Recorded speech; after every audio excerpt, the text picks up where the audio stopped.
भयभीत हेलेनी सेहबाज और मुनीर। सरकार को विरोध में ओह्लाइछंती जेनजी। नेपाल पर एबे पाकिस्तान नूतन पीढ़ी अर्थात जेनजी आंदोलन। पाकिस्तान नूतन पीढ़ी अर्थात जेनजी मध्य निज सरकार को विरोध में राजरास्ता को ओह्लाइछंती। पाक अधिकृत काश्मीर व पिओके गत किछि सप्ताह धरी हिंस्र प्रदर्शन होइतिला।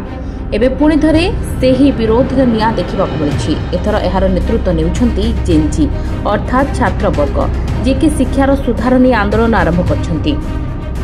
जेनजी को आंदोलन को देखि पाकिस्तान प्रधानमंत्री शहबाज शरीफ एवं सेना मुख्य मुनीर चिंता बढ़ी।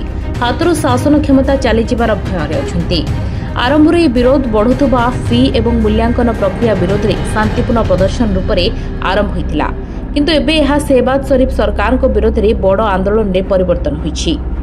यह आंदोलन अधिकृत अंचल में पाकिस्तान प्रति युवपीढ़ी गभीर असंतोष को दर्शाउछि।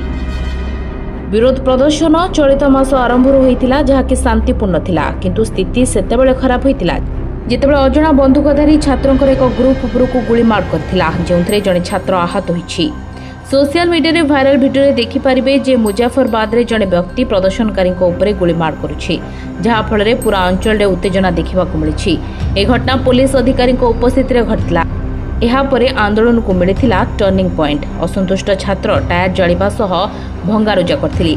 पाकिस्तान सरकार को विरोध में नाराबाजी करथिले। ए प्रदर्शन ने नेपाल और बांग्लादेश रे होइतिबा जेनजी आंदोलन झलक देखिबा को मिलिछि।